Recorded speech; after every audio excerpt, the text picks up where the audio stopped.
لقد كان لكم في رسول الله أسوة حسنة لمن كان يرجو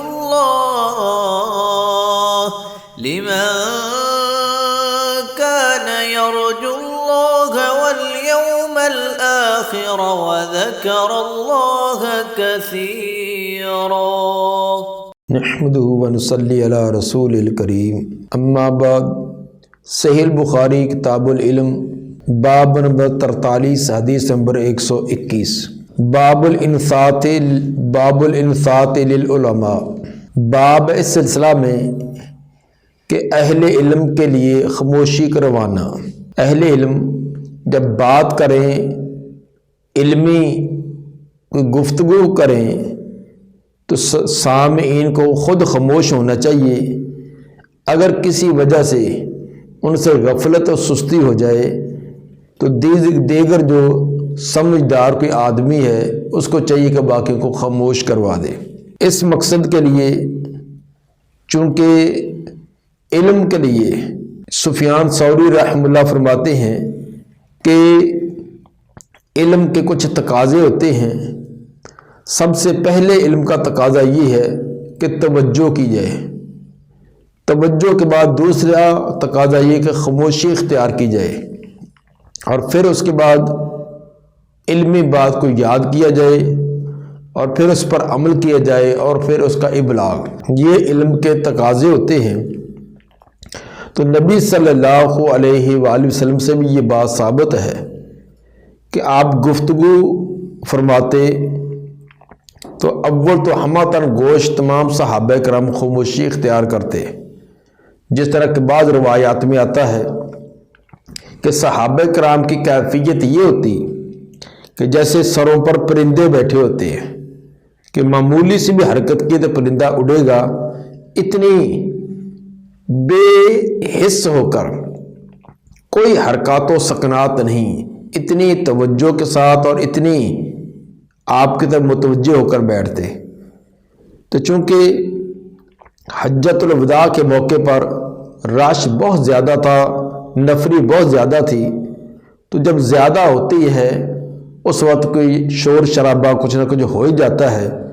تو اس وقت بھی جب آپ خطبہ فرمانے لگے تو لوگوں کو خاموش کروایا گیا تاکہ توجہ سے تمام تک آپ کی بات پہنچ سکے۔ قال حدثنا حجاج قال حدثنا شعبہ قال اخبرني علي بن مدرك عن ابي زرعه عن جرير ان النبي صلى الله عليه وسلم قال له في حجة الوداع، نبی صلی اللہ علیہ وآلہ وسلم نے ان کو فرمایا حجۃ الوداع کے موقع پر، یعنی حضرت جریر رضی اللہ تعالیٰ کو آپ نے فرمایا استنصت الناس، لوگوں کو خاموش کروائیں۔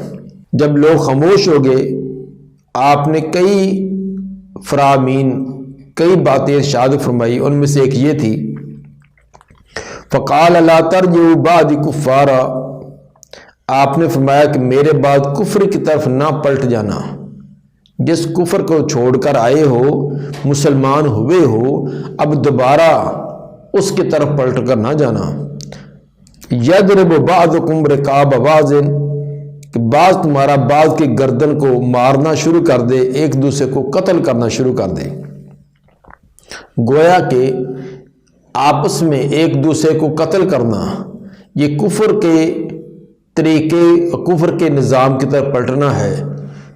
کافرانہ نظام کے اندر جو زمانہ جاہلیت میں پہلے تھا، کسی انسان کی کوئی جان کوئی مال اس کا محفوظ نہ تھا، معمولی باتوں پر کاٹ کر رکھ دیا جاتا۔ تو آپ نے فرمایا کہ زمانے جاہلیت والا طریقہ نہ اپنا لینا کہ ایک دوسرے کی گردنوں کو اتارنا شروع کر دو۔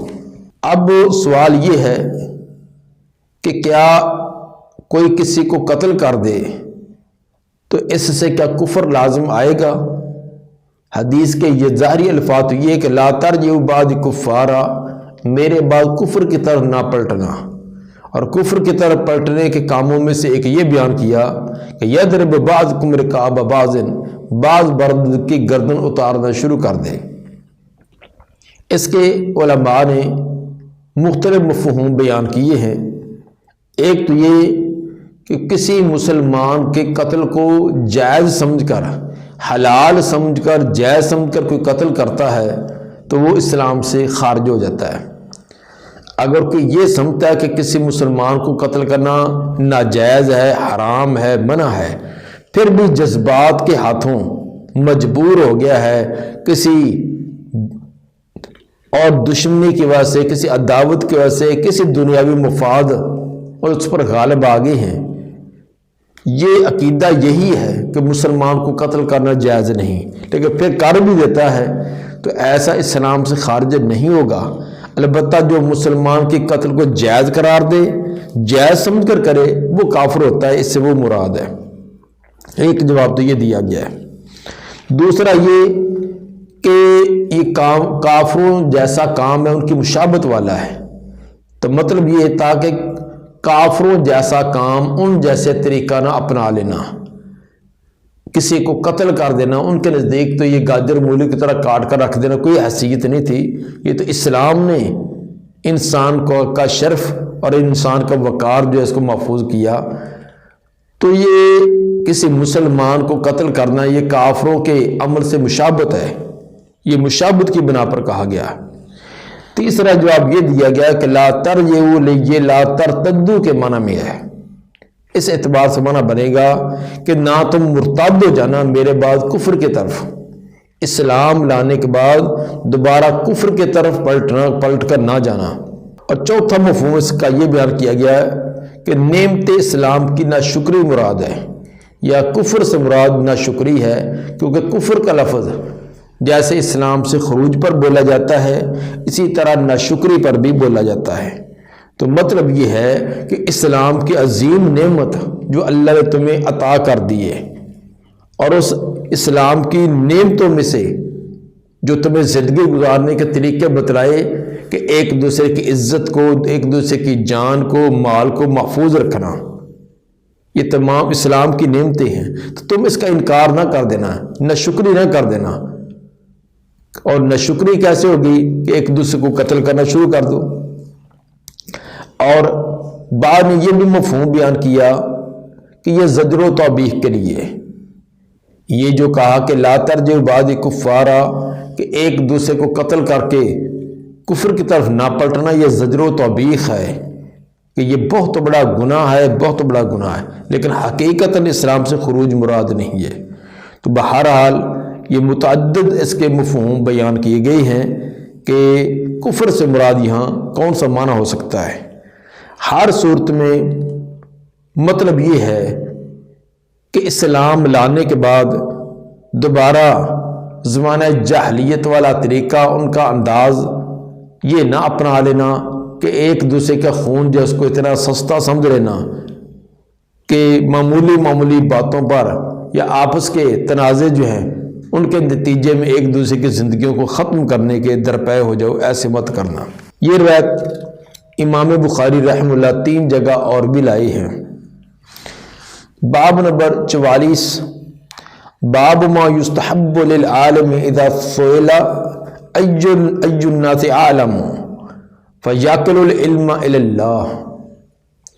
باب ہے مستحب اور پسندیدہ عالم کے لیے یہ ہے کہ جب اس سے سوال کیا جائے کہ ای الناس عالم، لوگوں میں سے سب سے زیادہ صاحب علم کون ہے، فیاکل العلم الی اللہ، تو ایک عالم کو چاہیے کہ یہ بات اللہ کی طرف سپرد کرے، یہ یا تو یہ کہے کہ سب سے زیادہ اللہ جاننے والا ہے، یا کہے کہ اللہ ہی بہتر جانتا ہے، سب سے زیادہ جاننے والا کون ہے، اپنے آپ کو پیش نہ کر دے کہ میں سب سے بڑا عالم ہوں۔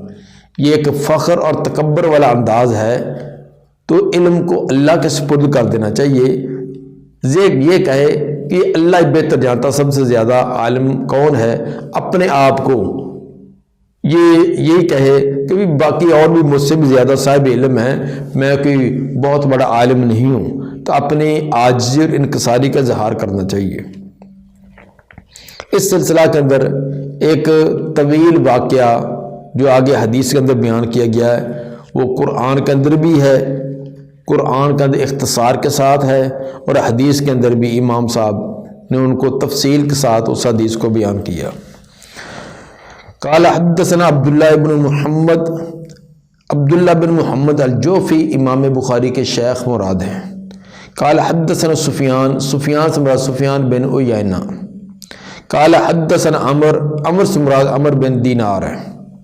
قال اخبرنی سعید بن جبیر قال قلت لابن عباس، سعید بن جبیر فرماتی ہیں کہ میں نے ابن عباس رضی اللہ عنہما سے سوال کیا، چونکہ عبداللہ بن عباس رضی اللہ عنہما یہ مفسر قرآن ہیں، تو آگے والی بات اس کا تعلق قرآن کے ساتھ تھا، تو اس لیے اس کی تفسیر میں نے ان سے پوچھی۔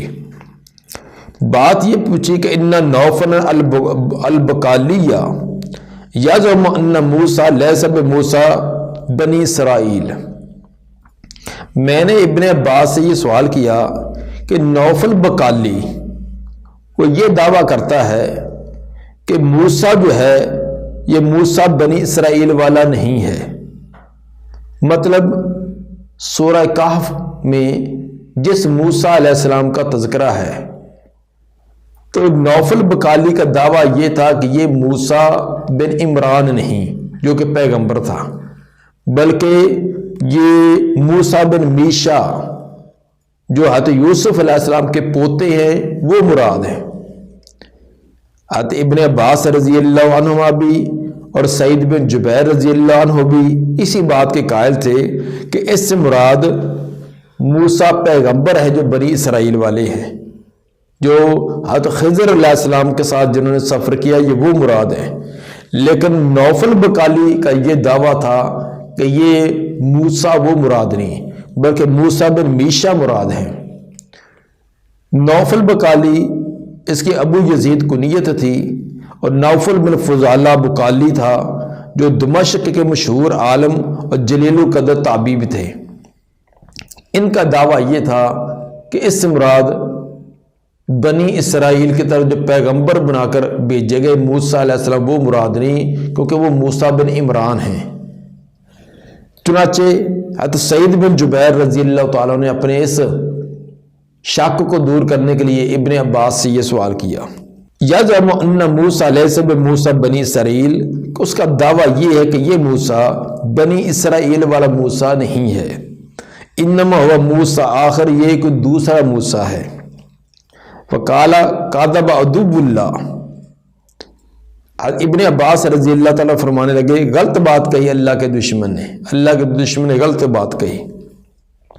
عدو اللہ سے مراد حقیقی معنی مراد نہیں ہے کہ وہ اللہ کے کوئی دشمن تھے، بلکہ ایک سخت تردید کے انداز میں یہ بات کہی ہے، اس لیے کہ نوفل بقالی جو ہے یہ ایک مشہور خطیب تھے، بہت اچھے خطیب تھے، تو خطباء کی بات تو بڑی مشہور ہوتی ہے، اور یہ بات ان کی درست نہ تھی جو انہوں نے دعویٰ کیا تھا کہ یہ موسیٰ بن عمران علیہ السلام نہیں ہے، یہ کوئی اور موسیٰ ہے۔ تو انہوں نے سخت تردید کی تاکہ کوئی ان کی اس بات کی طرف توجہ نہ کرے۔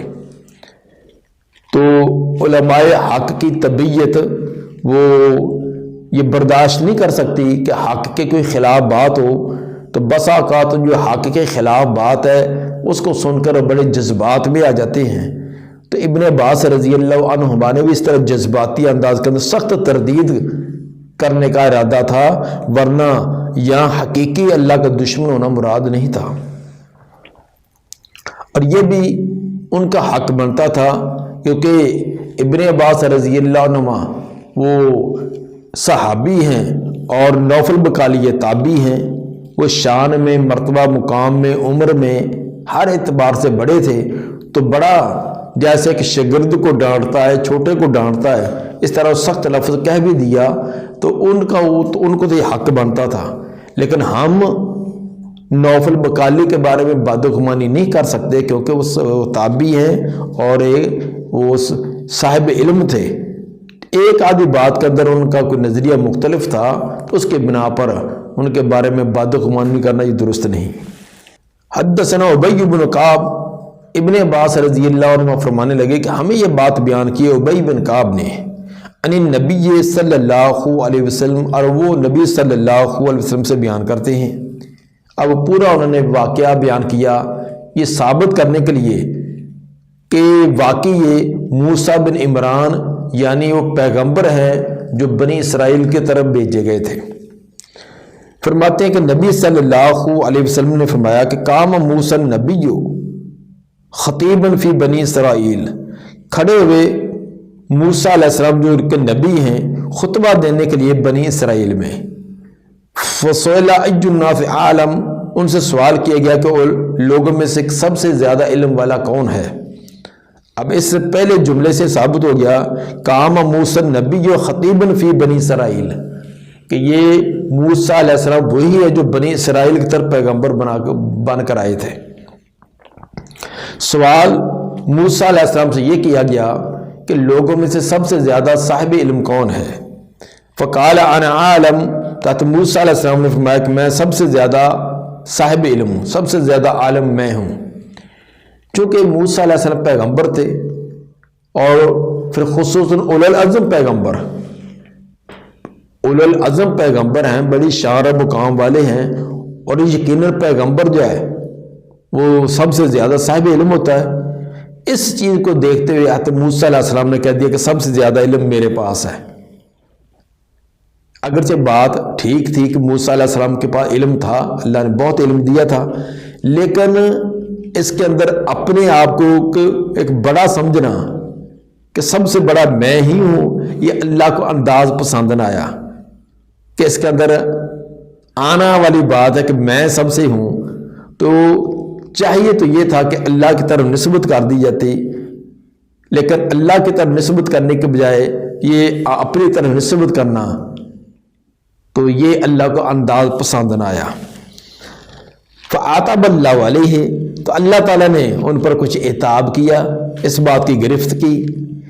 وجہ اذ لم یرد العلم الیہ، اس لیے کہ انہوں نے علم اللہ کی طرف اس کی طرف نسبت نہیں کی، اللہ کی طرف نہیں لٹایا۔ فاوحى اللہ الیہ، اللہ تعالیٰ نے وحی کی ان کی طرف کہ ان عبدا من عبادی بمجمع البحرین، میرا ایک بندہ میرے بندوں میں سے جو دو دریاؤں کے سنگم، دو دریاؤں کے ملنے کی جگہ پر ہے، وہ عالم من کا، وہ تجھ سے بھی زیادہ عالم ہے، تجھ سے زیادہ عالم ہونے سے مراد بعض باتوں میں، تمام چیزوں کے اندر نہیں، صرف چند ایک باتوں کے اندر تو اس سے زیادہ عالم ہے، یعنی وہ جانتا ہے جو آپ کو علم نہیں ہے۔ قال یا ربی وکیف بہ، سیدنا موسیٰ علیہ السلام نے فوراً سوال کیا اے میرے رب وکیف بہ، میں اس تک کیسے پہنچ سکتا ہوں؟ وہ چند چیزوں کا جو علم ان کے پاس ہے، میں کیسے ان کو ملاقات کر کے کیسے پہنچ کر ان سے علم حاصل کروں؟ فقیل علی، تو ان کو کہا گیا احمل حوتن فی مقتل، اٹھا لیجیے ایک مچھلی ٹوکری میں، مقتل ٹوکری کے اندر مچھلی کو لے لیجیے، مچھلی کو لینے سے مراد ان کو بھون کر اپنے زاد راہ کے طور پر راستے میں کھانے کے لیے رکھ لیجیے۔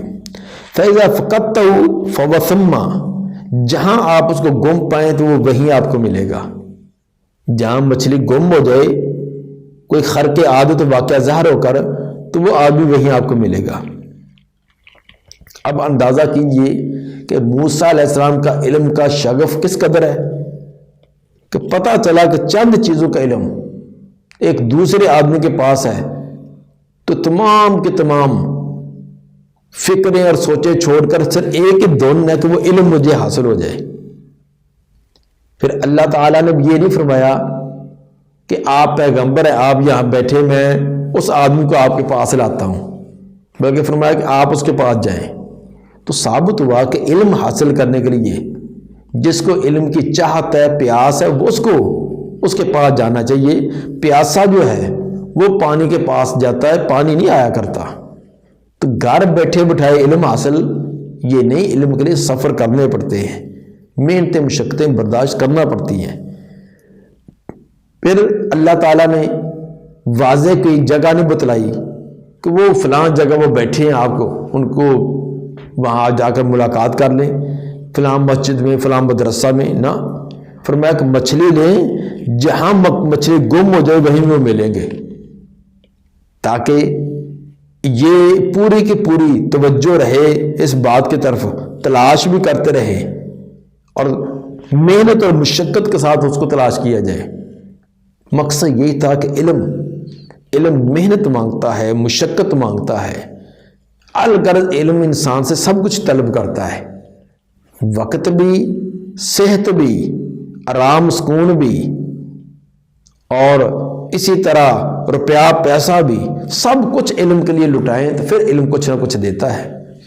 وَانْطَلَقَ بِفَتَاهُ يُوشَع بْنُ نُونَ، چنانچہ سیدنا موسیٰ علیہ السلام چلے، اور چلے ان کے ساتھ ان کا ایک جوان، ان کا ایک ساتھی یوشع بن نون بھی، ان کا شاگرد یوشع بن نون بھی ساتھ چلا۔ وَحَمَلَ حُوتًا فِي مِكْتَلٍ، اور اٹھائی انہوں نے ایک مچھلی ایک ٹوکری میں، ٹوکری کے اندر مچھلی کو بھون کر رکھ لیا۔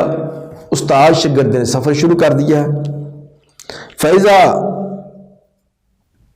حَتَّى كَانَ عِنْدَ الصَّخْرَةِ، جہاں تک جب وہ دونوں ایک چٹان کے پاس پہنچے، وَضَعَ رُؤُوسَهُمَا وَنَامَا، انہوں نے اپنا سر زمین پر رکھا، سو گئے۔ سیگو تو تثنیہ کے ہیں کہ دونوں ہی سو گئے، حالانکہ موسیٰ علیہ السلام سوئے تھے، لیکن یوشع بن نون جو شاگرد ہیں وہ دیکھ بھال کر رہے تھے، نگرانی کر رہے تھے۔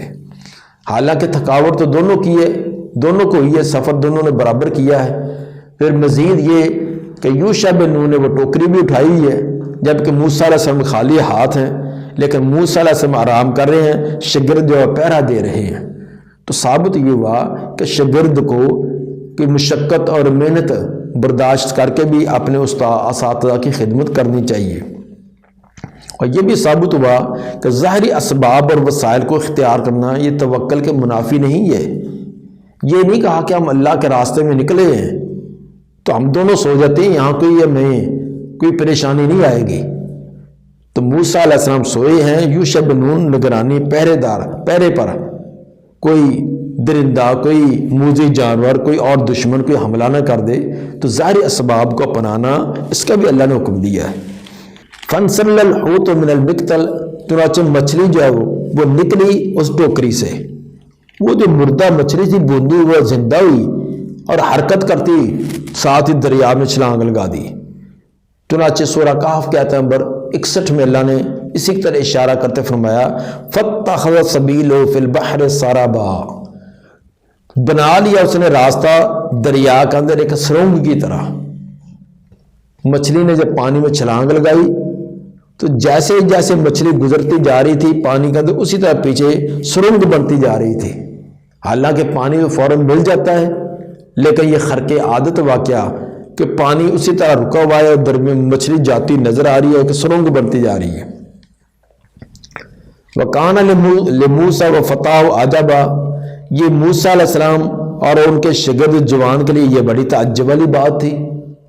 ایک تو بھونی ہوئی مچھلی ہے وہ زندہ ہوگی، دوسری پانی کا چھلانگ لگ گئی تو سرنگ بنتی گئی۔ فَانْطَلَقَا، پس دونوں چلے، بقیت لیلتہما ویومہما، اپنی باقی رات اور باقی دن، آگے جو باقی دن اور رات کا سفر تھا وہ بھی آگے چلتے رہے۔ فلما اصبح، جب صبح کی، قال موسیٰ لفتاہ، تو سیدنا موسیٰ علیہ السلام نے اپنے شاگرد کو کہا آتنا غدانا، یار ہمارے پاس دوپہر کا کھانا تو لاؤ، لقد لقینا من سفرنا ھذا نصبا، یقیناً ہمیں ہمارے اس سفر کا اندر تھکاوٹ پہنچ گئی ہے۔ تو نبی صلی اللہ علیہ وسلم نے اس آیت کی تفسیر میں فرمایا ولم یجد موسیٰ مسا من النصب، موسیٰ علیہ السلام نے تھکاوٹ کو محسوس نہ کیا تھا حتیٰ جاوز المکان، جہاں تک اس جگہ سے جب تجاوز کر گئے التی امر بہ، جس کے بارے میں حکم دیا گیا تھا۔ جس جگہ پہنچنا مطلوب اور مقصود تھا وہ اصل میں وہی چٹان جس کے نیچے آرام کیا تھا، اسی کے پاس حضرت خضر علیہ السلام نے ملنا تھا، لیکن اس وقت حضرت خضر علیہ السلام وہاں موجود نہیں تھے، تھوڑی دیر کے بعد انہیں وہیں آنا تھا۔ تو جب اٹھ بیدار ہوئے ہیں تو یوشع بن نون تو سارا منظر دیکھ رہے تھے کہ مچھلی جو زندہ ہو گئی ہے، پانی کے اندر چھلانگ لگائی ہے، سرنگ بنتی جا رہی ہے، اور بڑے حیران تھے کہ یہ عجیب واقعہ۔ چلو جی، جب استاد مختلف بیدار ہوں گے بتلائیں گے۔ موسیٰ علیہ السلام جب بیدار ہوئے تو انہوں نے جلدی کی کہ ہمیں بہت دیر ہو گئی ہے، جلدی کریں، جلدی کھڑے، جلدی کے سفر کریں۔ موسیٰ علیہ السلام کی طبیعت کے اندر کچھ جذباتی طبیعت تھی۔ جب انہوں نے جلدی کا کہا تو یوشع بن نون ان کی تمام توجہ اس طرف، اور وہ مچھلی والا واقعہ سنانا بھول گئے، وہ مچھلی والا واقعہ ان کو بتلانا بھول گئے، اور جلدی سے ٹوکری کو اسی طرح پکڑا، پیچھے چلنا شروع کر دیا۔ کچھ سفر طے کر کے جب پہنچے، آگے باقی دن بھی، آگے رات بھی سفر کیا، اگلی صبح ہوئی ہے تو موسیٰ علیہ السلام نے کہا کہ لاؤ یار وہ ناشتہ اور کھانا تو کھائیں، آج بڑی تھکاوٹ ہو گئی ہے۔ اب خضر علیہ السلام کو یاد آیا کہ وہ تو مچھلی والا ایک عجیب واقعہ پیش آ گیا تھا۔ تو موسیٰ علیہ السلام نے فرمایا کہ اسی جگہ کی تلاش کے لیے تو ہم نکلے تھے، چنانچہ اپنے انہی پاؤں کے نشانات دیکھتے پھر واپس لوٹے ہیں۔ یہاں نبی صلی اللہ علیہ وآلہ وسلم نے جو بات بیان فرمائی وہ یہ کہ منزل مقصود تک پہنچتے ہوئے ان کو تھکاوٹ محسوس نہیں ہوئی، جب منزل سے آگے گزرے تو تھکاوٹ تب محسوس ہوئی ہے۔ یہ انسان کی فطرت ہے۔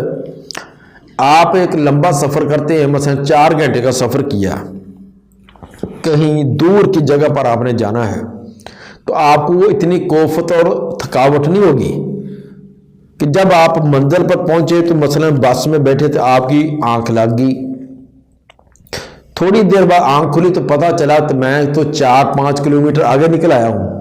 اب آپ کو بڑی کوفت ہوگی کہ میں اپنی اصل منزل سے آگے، تو اب اتنی تھکاوٹ کوفت ہوگی کہ وہ پورے دن کی یا 4 گھنٹے کی وہ تھکاوٹ اتنی ہوگی جو اب آگے 15 یا 20 منٹ یا 10 منٹ جو آگے سفر طے ہوتا جا رہا ہے۔ تو منزل مقصود تک انسان کو اتنی تھکاوٹ اور اکتاہٹ محسوس نہیں ہوتی، منزل سے آگے گزرنے پر پھر اس کی زیادہ دقت ہوتی ہے۔ فلما اصبح قال موسیٰ لفتاه آتنا غدانا لقد لقینا من سفرنا هذا نصبا، دوپہر کا کھانا ہمارے پاس لائیے، ہمارے سفر سے ہمیں بڑی تھکاوٹ پہنچ چکی ہے۔ ولم یجد موسیٰ مس من النصب، نہ محسوس کی تھی موسیٰ علیہ السلام نے کوئی بھی تھکاوٹ، حتی جاوز المکان، یہاں تک کہ تجاوز کر کے مکان سے الذی امر بہ، جس کا حکم دیا گیا تھا۔ فقال له فتاہ، تو ان کے شاگرد جوان نے کہا ارأیت اذ اوینا الی الصخرہ، ذرا بتلائیے تو صحیح کہ جب ہم نے وہ پناہ لی تھی ایک چٹان کی طرف، سونے کے لیے ایک چٹان کے اوڑ میں ہم لیٹے تھے، فإنی نسیت الحوت، میں تو مچھلی کا واقعہ بھول گیا، وہاں تو ایک عجیب واقعہ پیش آیا تو میں وہ بھول گیا۔ قال موسیٰ، سیدنا موسیٰ علیہ السلام فرمانے لگے ذالک ما کنا نبغی، یہی تو تھی وہ جگہ جس کی ہم تلاش کر رہے تھے۔ فرتدا علی آثارہما قصصا، وہ اپنے پاؤں کے نشانات دیکھتے دیکھتے پھر واپس آئے۔ فلما انتہیا الی الصخرہ، جب واپس آئے اس چٹان کے پاس، اذا رجل مسجل بثوب، تو وہاں ایک آدمی کپڑا اوڑے ہوئے لیٹا تھا۔ او قالا تسجى بثوبہ، راوی کو شک ہے کہ مسجل بثوبہ تھا یا تسجى بثوبہ تھا، یعنی فعل ہے یا وہ اسم ہے۔ فسلم موسیٰ، تو موسیٰ علیہ السلام نے سلام کہا۔ حضرت خضر علیہ السلام چادر اوڑھ کر لیٹے ہوئے ہیں، تو موسیٰ علیہ السلام نے آ کر سلام کہا، تو کہ اصول یہ ہے کہ جب ایک آدمی دوسرے کو ملے تو السلام علیکم کہے۔ فقال الخضر، سیدنا خضر علیہ السلام نے فرمایا وَأَنَّا بِأَرْضِكَ السلام، تیری زمین پر سلام کہاں سے؟ یہاں تو کوئی سلام دعا کو پہچانتا نہیں ہے، سلام کس نے کہہ دیا؟ فقال انا موسیٰ، تو موسیٰ علیہ السلام بول پڑے کہ میں موسیٰ ہوں۔ فقال موسیٰ بنی اسرائیل، انہوں نے پوچھا کہ کیا بنی اسرائیل والا موسیٰ جو بنی اسرائیل کی طرف پیغمبر بنا کر بھیجے گئے وہ موسیٰ مراد ہے؟ قال نعم، انہوں نے فرمایا کہ جی ہاں میں وہی ہوں۔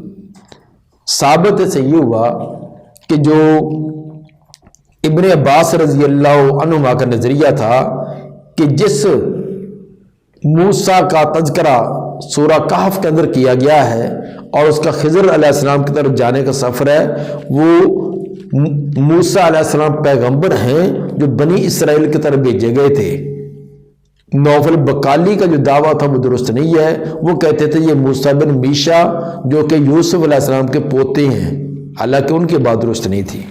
چنانچہ موسیٰ علیہ السلام نے حضرت خضر علیہ السلام کو کہا هل اتبعک علی ان تعلمنی مما علمت رشدا، کیا میں آپ کی پیروی کر سکتا ہوں، آپ کے ساتھ رہ سکتا ہوں اس شرط پر کہ آپ سکھلائیں مجھ کو اس چیز سے جو آپ کو رشد و ہدایت اور رہنمائی کی باتیں بتلائی گئی ہیں، جو آپ کو اللہ نے رشد و ہدایت دی ہے، تو اگر میں آپ کے ساتھ رہوں تو آپ مجھے اس سے کھلا دیں گے؟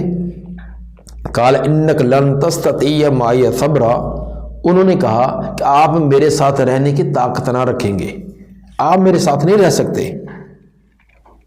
یا موسیٰ انی علی علم من علم اللہ علمنی ہے، اے موسیٰ بے شک میں ایک علم پر ہوں جو اللہ نے علم مجھے سکھلایا ہے، لا تعلمہ انت جس کو آپ نہیں جانتے، وانت علی علم علمکہ، اور تو بھی ایک علم پر ہے جس کو اللہ نے تجھے سکھلایا ہے، لا اعلمہ جس کو میں نہیں جانتا۔ اس لیے تیرے علم کی ایک نوعیت اور انداز کی ہے، میرے پاس جو علم ہے اس کی نوعیت اور ہے۔ تو چونکہ جب میں اس کا کوئی اظہار کروں گا تو آپ شاید اس کو برداشت نہ کر سکیں گے، خاموشی اختیار نہ کر سکیں گے، تو اس لیے آپ میرے ساتھ نہ رہ سکیں گے۔ قال ستجدنی ان شاء اللہ صابرا، سیدنا موسیٰ علیہ السلام نے کہا کہ عنقریب آپ مجھے پائیں گے اگر اللہ نے چاہا تو صبر کرنے والے، ولا اعصی لک امرا، اور میں آپ کے حکم کی نافرمانی نہ کروں گا، میں پورا کا پورا صبر و تحمل کا اظہار کروں گا، میں آپ کے کسی حکم کی نافرمانی نہیں کروں گا، آپ مجھے اپنے ساتھ رکھیں، مجھے وہ علمی باتیں سیکھنے دیں، یہ مجھے موقع دیں، تو جو بھی آپ شرط لگائیں گے مجھے قبول ہوگی۔ فانطلقا یمشیان علی ساحل البحر، یہاں تھوڑا سا اختصار ہو گیا کہ موسیٰ علیہ السلام نے جب تمام شرطیں کہ جو بھی آپ شرط لگائیں گے مجھے قبول ہوگی، تو حضرت خضر علیہ السلام نے ایک اہم شرط یہ لگائی تھی کہ آپ نے سوال نہیں کرنا، میں جو کام بھی کروں آپ دیکھتے رہنا، میں بتلاؤں تو بتلاؤں، آپ نے اس کے بارے میں سوال نہ کرنا ہوگا۔ موسیٰ علیہ السلام نے یہ شرط بھی قبول کر لی، حالانکہ یہ ایک بڑی سخت شرط ہے۔ علم حاصل کرنے والے کے لیے بنیادی چیز تو پوچھنا ہوتا ہے کہ جو چیز اس کو سمجھ نہیں آئی وہ پوچھے، یہ تو ایک علم حاصل کرنے والے طالب علم کی بنیادی ضرورت ہوتی ہے، لیکن حضرت خضر علیہ السلام نے پہلی شرط یہ لگا دی کہ آپ نے سوال نہیں کرنا۔ تو چونکہ موسیٰ علیہ السلام علم حاصل کرنا چاہتے تھے تو انہوں نے جیسے بھی شرط لگا دی انہوں نے قبول کر لی۔ فانطلقا، دونوں چلے، یمشیان علی ساحل البحر، دونوں چلتے جا رہے تھے دریا کے ساحل پر، کنارے پر۔ لیس لہما سفینۃ، اور ان کے لیے کوئی کشتی نہ تھی۔ فمرت بہما سفینۃ، تو اچانک وہاں سے ایک کشتی گزری۔ فکلموہم ان یحملوہما، تو انہوں نے ان کشتی والوں سے بات کی کہ وہ بھی ان کو سوار کر لے، چونکہ یہ دونوں صاحب سوار ہو کر اس دریا کے دوسری طرف جانا چاہتے تھے۔ فعرف الخضر فحملوہما بغیر نول، ان کشتی والوں نے حضرت خضر علیہ السلام کو پہچان لیا اور ان کو بغیر کسی مزدوری اور اجرت کے سوال کر لیا۔ فقال فجاء عصفور فواقع علی حرف السفینہ، چنانچہ ایک چڑیا آئی جو کشتی کے کنارے پر بیٹھی۔ فنقرا نقرتن او نقرتین فی البحر، اس نے دریا سے ایک یا دو قطرے پانی کے لیے، نقرتن چونچ کے اندر پانی لینا۔ فقال الخضر، حضرت خضر علیہ السلام فرمانے لگے، یا موسیٰ ما ناقص علمی و علمک من علم اللہ، نہیں کم کیا میرے علم نے اور تیرے علم نے اللہ کے علم میں سے، اللہ کا نقرۃ ھذا العصفور فی البحر، مگر جتنا سے چڑیا کی چونچ کے اندر پانی آیا اس سمندر کے بنسبت، اس دریا کے بنسبت، تیرا اور میرا دونوں کا علم، اس نے اللہ کے علم میں سے اتنی بھی کمی نہیں ہے جس طرح یہ ہزاروں ٹن من پانی میں سے چڑیا نے چونچ کے اندر ایک قطرہ پانی کا لیا تو اس میں کوئی کمی ہے؟ تو اللہ کے علم کے مقابلہ میں تیرے اور میرے علم کی یہ بھی حیثیت نہیں ہے. تو اس لیے نہ میں عالم ہوں نہ آپ عالم ہیں، بلکہ عالم اللہ ہے، سب سے زیادہ جاننے والا اللہ ہے. فَعَمَدَ الْخَضِرُ إِلَى لَوْحٍ مِّنْ أَلْوَاحِ السَّفِينَةِ فَنَادَعَهُ، تو قصد کیا حضرت خضر علیہ السلام نے ایک تختے کی طرف کشتی کے تختوں میں سے، فَنَادَعَهُ، اس کو اکھاڑ دیا. جب کشتی دوسری طرف دوسرے کنارے گئی ہے، اترتے وقت حضرت خضر علیہ السلام نے اس کا ایک تختہ اکھاڑا اور اس کو پھینک دیا. وقال موسیٰ، سیدنا موسیٰ علیہ السلام نے کہا، قوم یحملون بغیر نول، ان لوگوں نے بغیر کسی کرائے کے مفت میں ہمیں سوار کر لیا. فَأَمَّتَّ إِلَى صَفِينَتِهِمْ، پس آپ نے قصد کیا ان کی کشتی کا. فَخَرَقْتَهَا، اس کو توڑ دیا ہے. لِتُغْرِقَ أَهْلَهَا، تاکہ اس کشتی کے اندر سوار وہ تمام ڈوب جائیں. انہوں نے ہمارے ساتھ اتنا احسان کیا، بغیر اجرت کے بغیر کسی مزدوری کے ہمیں سوار کیا، تو آپ نے صلہ یہ دیا کہ ان کی کشتی کو توڑ کر رکھ دیا. قال الم اقل انک لن تستطیع معی صبرا، تو خضر علیہ السلام نے فرمایا کہ میں نے پہلے کہہ نہیں دیا تھا کہ آپ میرے ساتھ صبر نہیں کر سکیں گے. قال لا تؤاخذنی بما نسیت، موسیٰ علیہ السلام فرمانے لگے کہ نہ میری گرفت کریں جو بھول گیا، یہ مجھے بھول ہوگی، مجھے یاد نہیں رہا، اس لیے میری گرفت نہ کریں. فکانت الاولی من موسیٰ نسیانا، یہ پہلی مرتبہ تو واقعی موسیٰ علیہ السلام سے نسیان کی وجہ سے ہو گیا. فانطلقا، پھر آگے پھر سفر دونوں نے جاری رکھا. فاذا غلام یلعب مع الغلمان، تو اچانک ایک بچہ جو دیگر بچوں کے ساتھ کھیل رہا تھا، فاخذ الخضر براسه من اعلاه، تو خضر علیہ السلام نے ایک بچے کا سر اوپر سے پکڑا، فقطع راسه، اس کو مروڑا دیا اس کے سر کو، بید، اپنے ہاتھ سے، تو بچے کے گردن کو مروڑ کر اس کو قتل کیا اور پھینک دیا. پھر چل پڑے. فقال موسیٰ علیہ السلام پھر تعجب سے کھڑے ہو گئے. فرمایا اقتلت نفسا زکیۃ بغیر نفس، کیا قتل کر دیا آپ نے ایک معصوم جان کو بغیر کسی نفس کے، بغیر کسی جرم کے؟ نہ اس بچے نے کوئی جرم کیا، نہ کوئی قتل کیا، نہ کچھ اور، ایسے اس کو قتل کر دیا، یہ کیا؟ قال الم اقل لک انک لن تستطیع معی صبرا، سیدنا خضر علیہ السلام نے پھر فرمایا کہ میں نے پہلے نہ کہہ دیا تھا آپ کو کہ آپ میرے ساتھ صبر کرنے کی طاقت نہ رکھیں گے، آپ برداشت نہ کر سکیں گے. قال ابن عیینہ وہذا اوقد، تو سفیان بن عیینہ راوی کہتے ہیں وہذا اوقد، یہ پہلی کلام سے بھی زیادہ سخت تھی، کیونکہ پہلی میں تو صرف کشتی کا ایک تختہ ہے، اس کا ڈوبنے کا خطرہ ہے، ڈوبا تو کوئی نہیں، تو یہاں تو عملاً حقیقتاً اس کو ختم ہی کر دیا. فانطلقا حتی اذا اتیا اہل قریۃ، پھر چلے یہاں تک ایک بستی کے پاس آئے. استطعما اہلہا، اس بستی والوں سے کھانا طلب کیا کہ بھی ہم مہمان مسافر آدمی ہیں، ہمیں کوئی کھانے پینے کے لیے دو.